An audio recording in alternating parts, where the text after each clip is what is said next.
आज दिनांक 25 डिसेंबर. आजच्या प्रवचनाचा विषय भगवंताचे स्मरण हेच प्रत्येक साधनाचे मर्म. एका गावाहून 2 सरकारी बैलगाड्या निघाल्या. एका बैलगाडीत सोन्याची नाणी असलेल्या पिशव्या होत्या आणि दुसऱ्या बैलगाडीत बांधकामाचे दगड होते. सबंध दिवसभर प्रवास करून त्या बैलगाड्या तालुक्याच्या ठिकाणी पोचल्यावर गाडीवानांनी गाड्या सोडल्या आणि दोन्ही गाड्यांच्या बैलांना कडबाच घातला. तसे भगवंताच्या दृष्टीने विद्वान आणि अडाणी दोघेही सारखेच.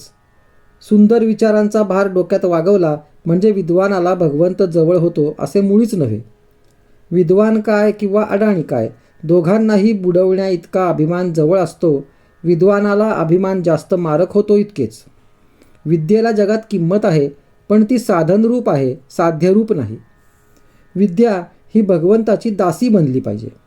पुष्कळ वेळा विद्वान लोक व्यर्थ चिकित्सेने आपल्या आयुष्याचा नाश करून घेतात. साधे भोळे अडाणी लोक भगवंताचे नाम घेऊन मजेने तरून जातात. पण हे विद्वान लोक भगवंत कसा आहे, त्याचे गुण काय आहेत, त्याचा आणि आपला संबंध काय आहे, त्याचे नाम त्याच्यापर्यंत पोचते की नाही, नामाची सुरुवात केव्हापासून झाली, नाम कोणत्या वाणीने घ्यावे इत्यादी गोष्टींची चिकित्सा करीत बसतात आणि ती इतकी करतात की शेवटी आयुष्याचा अंतकाल येतो आणि नामाची चिकित्सा तेवढी पदरात पडते, नाम घेण्याचा आनंद मिळत नाही. म्हणून शहाण्या विद्वानाने चिकित्सा करायचीच तर नाम घेत करावी. ज्याच्या अंगी मीपणा आहे त्याने चूक केली तर भगवंत त्याचे प्रायश्चित्त देतो, पण ज्याच्या अंगी मीपणा नाही त्याच्या हातून चूक घडली तर भगवंत ती सांभाळून घेतो. समजा आज आपल्या हातून चूक झाली, अगदी जाणतेपणाने झाली, तरी आपण जर पश्चात्ताप पाहून भगवंताला शरण गेलो तर खात्रीने तो क्षमा करतो.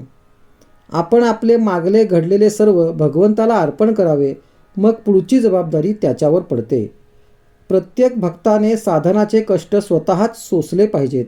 कितीही मोठा गुरु असला तरी त्या बाबतीत तो काही करू शकत नाही. फार तर त्या कष्टाची त्याला जाणीव होऊ देणार नाही. आपले मन आपणच आवरले पाहिजे आणि आपल्या वृत्तीला आपणच वळविले पाहिजे. साधन करीत असताना येणाऱ्या अवस्था आपण शांतपणे सोसल्याच पाहिजेत. भगवंताकडे जायची साधने पुष्कळ आहेत. इतर साधनांचे कष्ट करून जे साधते तेच थोडे नाम घेतल्याने साधते, पण नामावर तरी श्रद्धा मात्र पाहिजे. प्रत्येक साधनाचे मर्म म्हणजे भगवंताचे स्मरण होय. त्याचा पूर्णपणे समावेश भगवंताच्या नामात आहे.